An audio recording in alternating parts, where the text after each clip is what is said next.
Hi guys, good morning po sa inyo lahat. Etong four heart shape na balloons, ginawa namin ngayon, kala namin ngayon pipikapin, pero bukas pa pala.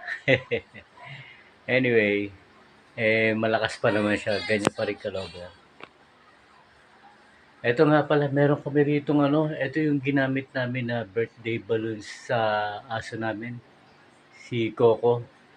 Yung Dachshund na aso namin, yan. Medyo kulantoy na siya. Pero i-replenish po namin yan pagka makikita niyo po sa mga susunod na sa mga darating na videos namin. I-replenish namin, medyo kulantoy na siya. Oh. Ayan.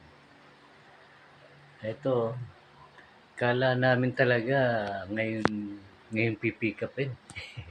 Pero ginawa namin. Anyway, bukas, sure ball yan. Okay guys, gumagawa kami ng mga ganyang balloons guys ha. Dito lang kami sa may Greenview, Quezon City. Okay, thank you.